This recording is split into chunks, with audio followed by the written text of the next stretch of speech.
My story is not just my own, but is shared by many students who have walked this campus and still do today. Some some are in this auditorium right now, and some, like me, have moved on to the next chapter of their lives.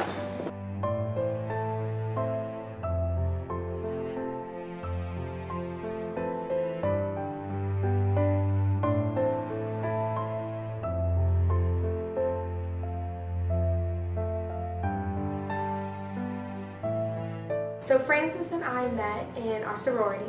I came in when she's 2 years ahead of me. So her best friend in the sorority was my big sister. I have lived now since 17 and a half with bipolar disorder type 1 with psychotic features.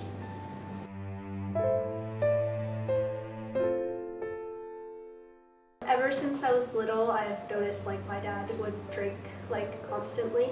So my whole entire life, of 15 years, my dad has been an alcoholic.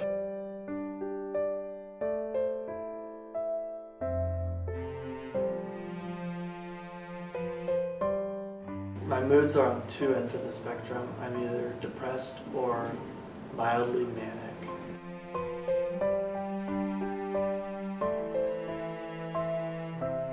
But we just had kind of a fun, silly relationship, the three of us did. And I looked up to their friendship and just up to them in general. And I just really appreciated the fact that they took me in to kind of their group and introduced me to their older friends as I was kind of the new one.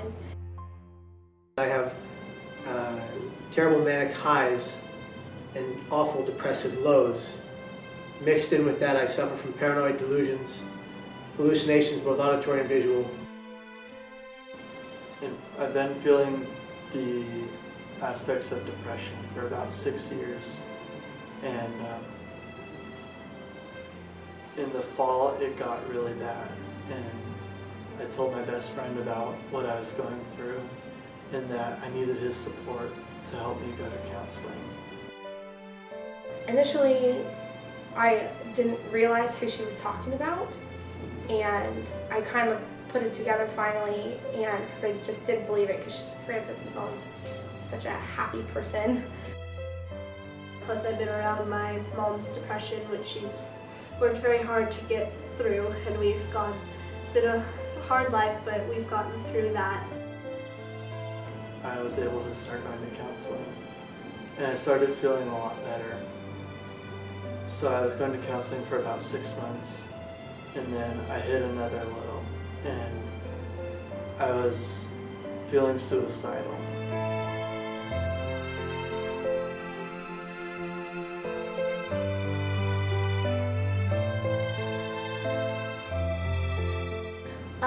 Looking back, I know there were moments when she was trying to get rid of her things. She had very high highs and very low lows at times. I had isolated myself from all of my friends and family. I cut off my best friend. I hadn't talked to anybody in a week. So there was a Friday night. I sat in my room and I was planning my death. And I just remember not knowing what to do. I couldn't find my keys. I couldn't even get into my car. I just couldn't believe it had happened.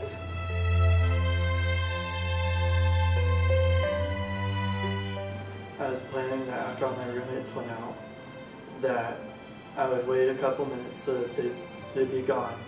Then I could go to the parking structure and jump off of it. And nothing can really describe the feeling that you get when the feeling sinks in that tonight is the night that I die.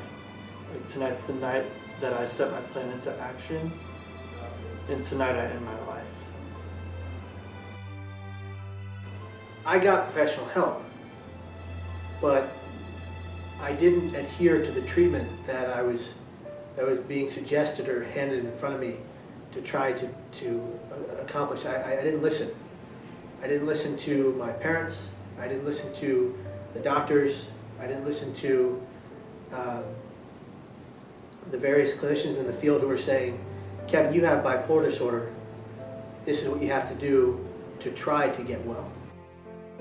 So I sat in my room alone waiting, and my girlfriend came in to say goodnight. And even though I tried to pretend that everything was fine, that I was just having another night where I was just going to go to bed early, she could tell that there was something different. And she refused to leave me alone. She wouldn't let me out of her sight. And that night I can easily say that my girlfriend saved my life.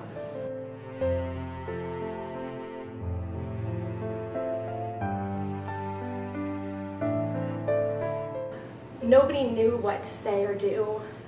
Nobody knew how to console me, and I didn't even know what I needed.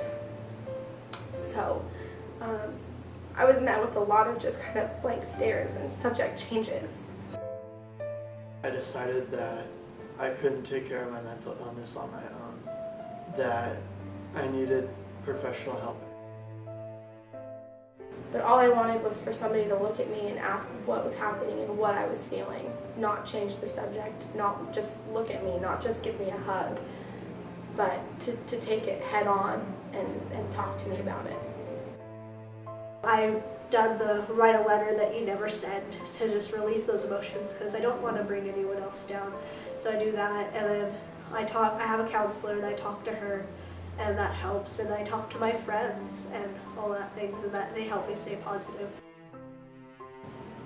So I went to my counselor the next day and told her what had happened, and she sent me to a psychiatrist who diagnosed me as bipolar type 2.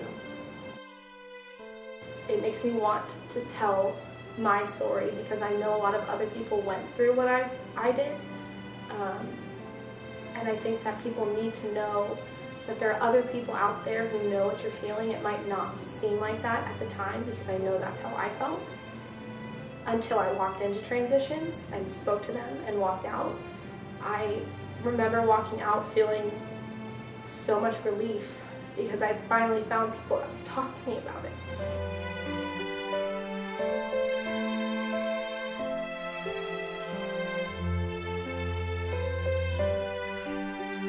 The only advice that I have for friends and family of somebody with a mental illness is that the best thing that they can do is to be there for that person. Whether that's just listening or giving advice. But the most helpful thing for me as somebody with a mental illness is knowing that I have a support group. Go find a relative or something, someone that they can talk to, or someone professional that they can talk to. To people who think that they might be suffering from a mental illness is that the more you wait, the worse it's going to get.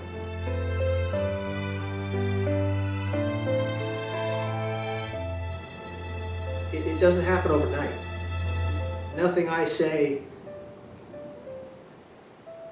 could necessarily make you feel better, tomorrow.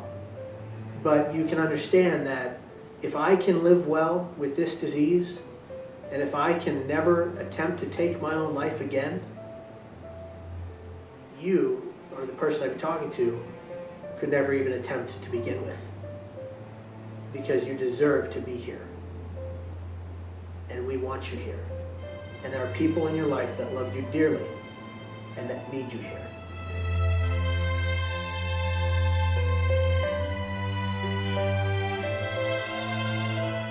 There is the Transitions Mental Health Association in San Luis Obispo, and they have all sorts of different resources, not only for the person suffering from a mental illness, but for their family as well.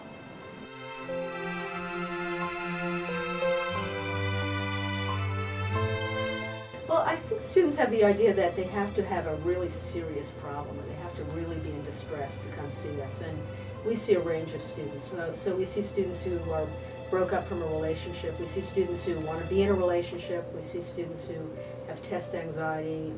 We also see students with the serious anxiety and depression. So we really see the range of things.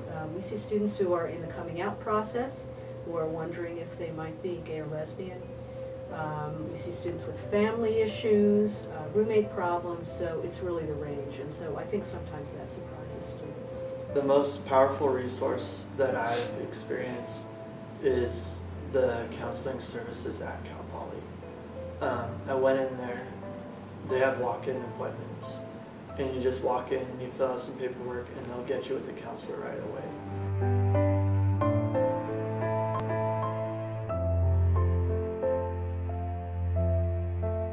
You know, one thing is that we want students, staff and faculty on campus to have some comfort with asking some difficult questions. And so the difficult questions have to do with, are you thinking about hurting yourself or killing yourself? And, but if they say yes, then the second question we would want people to ask is, do you have a plan?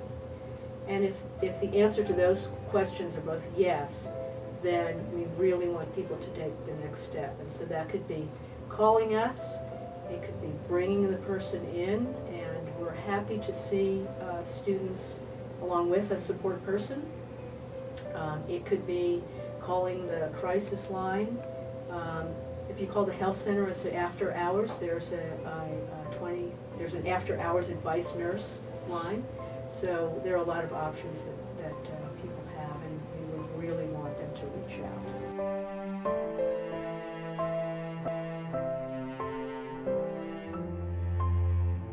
Although you may feel like you're the only one going through what you are, the reality is that it's normal, everyday people who at one point in their life will either know somebody suffering from a mental illness or suffer from one themselves.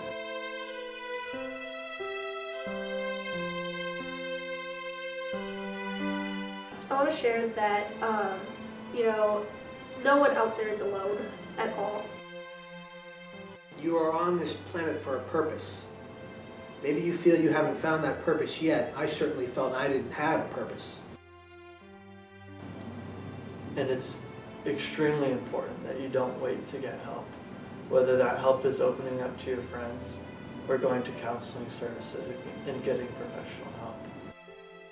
I hope that they keep going with what they want to do in life, and they do what they don't let mental illness or alcoholism or drugs or anything keep them back from what they want to do.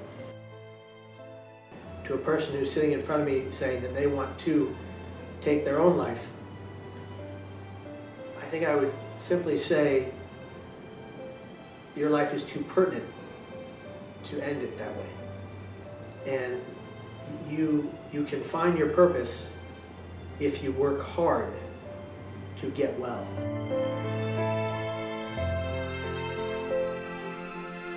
Although we all go through difficult times, we are worth healing. But sometimes we need help to get through that process. It reads, "My healing is already in process. My willingness to forgive begins my healing process. I allow the love from my own heart to wash through me, cleansing and healing every part of my body. I know that I am worth healing."